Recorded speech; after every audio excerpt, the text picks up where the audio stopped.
réalisé par William Klein, donc un immense photographe américain.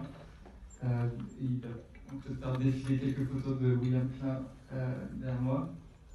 C'est des photos extraites de son livre de photos qu'il a rendu célèbre en tant que photographe, intitulé Life is Good and Good for You in New York, paru en 1956 à Paris. Donc c'est des photos qui ont vraiment marqué l'histoire de la photographie par leur côté non conventionnel. On voit ici surtout l'usage du flou, du décadrage. William Klein, pour le resituer, c'est quelqu'un qui a grandi dans le West Side de Manhattan, proche de Harlem, et qui ensuite a grandi et a vécu à Paris, où il s'est formé en tant que peintre dans les ateliers notamment de Fernand Léger. Donc c'est quelqu'un qui a un œil de peintre très moderniste. Et il a été embauché par Vogue dans les années 50, donc en tant que photographe de mode. Et il a commencé à prendre des photos, à revisiter les quartiers de son enfance, là où aucun photographe n'allait, notamment à Harlem. Et donc à prendre des photos. Ici on voit de manière sans formation académique en photo. Et je voulais montrer ces photos parce qu'on voit toujours cette patte dans le documentaire qu'on va voir ce soir. Donc ça fait un peu plus de décoffrage, à la fois assez expérimental et en même temps très joueur. Je ne sais pas si vous vous souvenez de la photo, on voit un enfant qui nous vise. Pour Klein, c'était une sorte d'autoportrait. On voit à la fois le côté enfant terrible de Klein et juste à côté l'enfant un peu angélique. Et dans le documentaire qu'on va voir ce soir, on voit bien cette esthétique et on voit qu'il a trouvé dans Mohamed Ali une sorte d'alter ego où les deux ont cet aspect un peu enfant terrible et s'amusent à provoquer les gens. Donc c'est, je pense, ce qui a rendu pour moi le documentaire qu'on va voir ce soir intéressant. Donc gardez ces images en tête. Et juste pour finir rapidement, il a eu, ça c'était ses photographies de rue qui l'ont rendu vraiment célèbre. Il a aussi été photographe de mode et a transitionné vers le cinéma progressivement. Et dans les années 60, donc il a fait de plus en plus de documentaires. Il a fait un documentaire sur mai 68 qui est assez connu. Et il s'intéressait à la cause des Afro-Américains progressivement. Donc il a fait un film sur Black Panther. Andrew Cleaver qui était exilé en Algérie. Il a fait un documentaire sur le festival panafricain Algérie aussi, avec beaucoup de musiciens afro-américains. Donc c'est dans ce sillon que s'inscrit le documentaire qu'on va voir ce soir sur Mohamed Ali. Merci à tous d'être venus. Donc juste quelques mots sur Mohamed Ali. Donc, Mohamed Ali est né Cassius Clay en 1942. Il est né dans une petite ville du Kentucky, donc, qui s'appelle Louisville, donc dans le sud ségrégationniste des États-Unis. Cassius Clay a été vraiment marqué par la violence contre les Nord-Américains qui s'exerçait dans le sud des États-Unis. Il dit notamment avoir été particulièrement marqué par le meurtre d'Emmett Till, un jeune adolescent noir qui avait été lynché très brutalement et qui avait fait les gros titres des journaux. Donc Cassius Clay accède à la notoriété en gagnant les Jeux Olympiques de 1960. Il est alors repéré par un groupe d'hommes d'affaires de Louisville qui décide de le sponsoriser et qu'on va voir à l'écran. Ces hommes d'affaires, ce qui est assez intéressant, c'est qu'on voit bien la persistance de la pensée et de l'idéologie esclavagiste chez ces hommes d'affaires qui voient Ali comme leur propriété. Mais c'est aussi un point de vue de Klein parce que, en fait, c'était assez inhabituel pour un groupe d'hommes d'affaires de sponsoriser les boxeurs. En fait, c'était plutôt la mafia qui sponsorisait les boxeurs, ce qui menait à des relations d'exploitation peut-être encore plus nuisibles aux boxeurs qu'une relation, disons, purement commerciale que ce groupe d'hommes d'affaires avait avec Mohamed Ali. Donc, Cassius Clay, comme tout le monde le sait, décide... excusez-moi. Voilà, et donc la mafia avait tendance à sponsoriser les boxeurs, et c'est le cas notamment de Sonny Liston. Sonny Liston, c'est l'adversaire que va affronter Mohamed Ali en 1964. C'est le premier combat vraiment très connu de de Cassius Clay, qui s'appelle encore Cassius Clay à cette époque-là.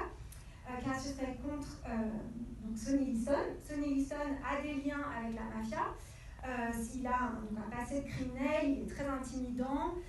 Et William Klein, ce qui l'intéressait au départ, c'était de montrer, comme il le dit lui-même, un combat entre le bien et le mal représenté par Sonny Liston et son lien avec la mafia, le bien étant représenté par Cassius Clay, un jeune athlète plus ou moins bien sous tout rapport, sauf que, comme on va le voir dans le documentaire, Cassius Clay puis Ali est loin de représenter le bien, on l'entend systématiquement insulter ses adversaires, et le documentaire souligne vraiment la dimension histrionique de Ali, qui oscille entre l'éloquence et l'insulte, qui oscille entre ce qu'on appelle en anglais le trash talking, donc insulter ses adversaires pour les déstabiliser psychologiquement et ensuite gagner le combat, et l'éloquence, presque la poésie. Mohamed Ali a même sorti 2 albums de spoken word poetry. Il était reconnu comme un poète et il a influencé de nombreux rappeurs comme Jay-Z, comme un des membres du groupe Public Enemy. On connaît tous les formules de Mohamed Ali, float like a butterfly, sting like a bee, et il y en avait énormément de ces formules poétiques qui revenaient tout le temps sur le devant de la scène et dont il a fait un art. Donc en 1964, Cassius Clay rejette son nom lié à l'esclavage pour adopter un nom musulman, Mohamed Ali. Après avoir rejoint l'organisation Nation of Islam, un aspect qui est un peu oublié, un peu délaissé par le film. On n'entend pas trop parler de Nation of Islam dans le documentaire, ce qui est un peu étonnant. On peut peut-être penser que c'est lié à la réputation assez sulfureuse de cette organisation, qui a été accusée de haine anti-blanc, qui a aussi été accusée d'avoir organisé l'assassinat de Malcolm X. Donc réputation assez sulfureuse de Nation of Islam, que Ali pourtant n'a jamais quitté. Il est resté avec Nation of Islam, malgré l'assassinat de Malcolm X. Donc, ce qui est peut-être le plus connu dans la biographie de Mohamed Ali, c'est qu'en 1966, il refuse de s'enrôler pour la guerre du Vietnam. C'est ce qui fait qu'on lui enlève tous ses titres et il est interdit de boxer jusqu'en 1971, donc pendant 4-5 ans, enfin 5 ans, 4 longues années, 5 petites années. Et en fait, ce qui est intéressant, je trouve, c'est que son refus a vraiment fait scandale. En 1966, il faut bien penser qu'en 1966, la guerre du Vietnam était assez populaire aux États-Unis. En fait, les grandes manifestations contre la guerre du Vietnam, ça vient plus tard. Ça vient à la fin des années 60, début des années 70. Donc ce refus est assez mal compris en 1966 et voilà, très mal perçu par la population américaine. C'est seulement ensuite que Ali deviendra une icône des Noirs américains et de la contre-culture pour ce refus. Ce refus, c'est aussi assez tragique parce que ça veut dire que Ali ne combat pas pendant 4 ans où il est au fait de sa carrière. Il a entre 25 et 29 ans, entre 66 et 71. C'est vraiment les meilleures années pour un boxeur. Donc c'est vraiment très, très courageux de sa part d'avoir refusé de rejoindre la guerre du Vietnam, en sachant bien les répercussions que cela aurait sur sa carrière. Son retour en 1974, donc il termine le film, n'en est donc que plus spectaculaire. Le spectacle, je suis le plus grand, mais qui après s'arrête. Et donc tout le monde sait que c'est du spectacle et que Trump c'est du spectacle permanent en fait. Ça ne s'arrête pas et ça devient un peu des illusions de grandeur en fait. Donc, voilà. Et d'ailleurs, j'avais lu que toute la rivalité avec George Foreman a été vraiment mise en scène comme un spectacle. Et ensuite, les années passant, ils sont devenus très amis, très proches, et ils ont fait des documentaires ensemble où ils ont tous les deux participé à des documentaires, montré leur réconciliation.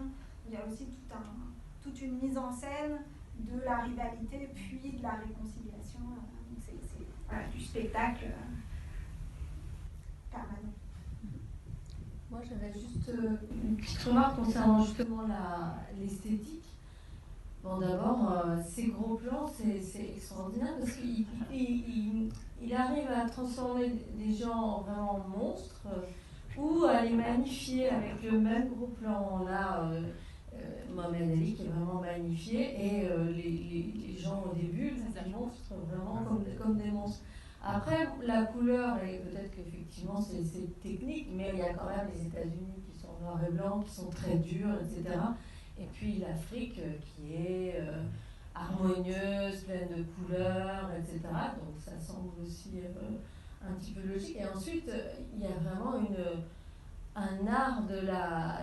C'est extraordinaire parce que c'est vrai qu'il tient sa caméra, ça bouge dans tous les sens, mais après, entre ses plans et le montage, il y a une chorégraphie qui est vraiment en harmonie avec le jeu de la boxe qui devient une vraie danse en fait.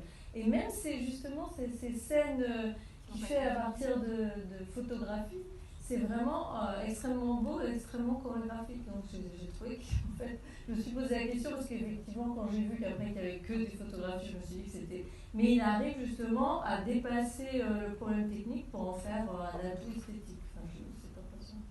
Oui, tout à fait. Moi, j'ai pas pu montrer toutes ces photos, mais déjà, ce qui transparaît, c'est que même quand il fait pas du cinéma, les images sont en mouvement. Déjà, il arrive à communiquer une certaine énergie, à te montrer ce qu'il y a de plus laid dans le monde et de plus beau. Donc, il est très fort pour montrer les deux extrêmes. Parce qu'il était aussi photographe de mode, ça, j'ai pas montré ses photos de mode, mais il est très fort aussi pour magnifier le corps humain. Alors, montrer d'autres vies quand même. Et je trouve qu'ici, moi, ce qui me frappe, c'est la chimie qui se crée avec Mohamed Ali, qui se prête très bien au jeu, qui se joue avec la caméra, et qui a ce même côté provocateur que Klein. Je trouve que les deux esthétiques, l'esthétique de Klein, on a l'impression qu'il y a une sorte de collaboration artistique, parce qu'en fait, on présente parfois Ali comme un jazzman, ou il y a un rapport, mais séquence où on voit les jeunes comédiens de Harlem. La troisième séquence, on les voit dire du texte. Et je me suis posé la question de est-ce que ce texte, c'était un texte de Mohamed Ali ou pas? Parce que la troisième séquence, je sais pas, en fait, tu sais, quand ils jouent de manière ça les fait bien rire en fait de jouer Mohamed Ali, je suis blessée, l'attaque, tout ça, mais il y a la dernière des séquences où on les voit dire un texte assez fort, et comme tu parlais aussi je me suis posé la question en fait si ce texte était un texte qui avait été écrit en fait par lui ou... Oui, il y avait au moins une phrase qui était de Ali. Je ne sais pas si tout le texte était de Ali, mais j'ai pas noté, mais en effet... Parce qu'il parle d'improvisation. Oui, il y a une phrase qui vient d'Ali. Je sais que Klein explique tout le monologue qu'Ali fait dans Motel sur tout ce qui est blanc et beau, tout ce qui est noir et moche. C'est une sorte de monologue qui se fait constamment en fait, et qui est très inspiré des Black Muslims, de Nation of Islam.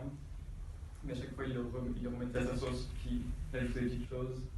Et si je me souviens bien, le passage à Harlem, on dirait des sortes de chants, des manifestations qui rappellent l'idéologie des Black Muslims. Donc c'est un mélange de tout ça. Moi, ça m'a fait penser à peut-être une réunion de jeunes organisée ou financée par les Black Muslims ou le Black Power. Il y avait toute une... les Nation of Islam et le Black Panther Party, en fait, avaient toute une entreprise de financements sociaux, en fait, à destination des jeunes, d'éducation, de petits déjeuners, d'éducation des jeunes.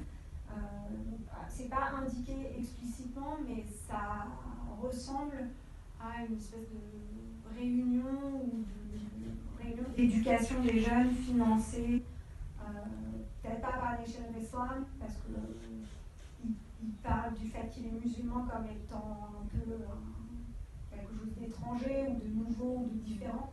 Mais je pense qu'en tout cas, c'est un type de réunion financée par des organisations Black Power. Il y en avait tout le temps. Mais vraiment, un certain nombre avec des orientations différentes, mais qui étaient très investies dans l'éducation des jeunes.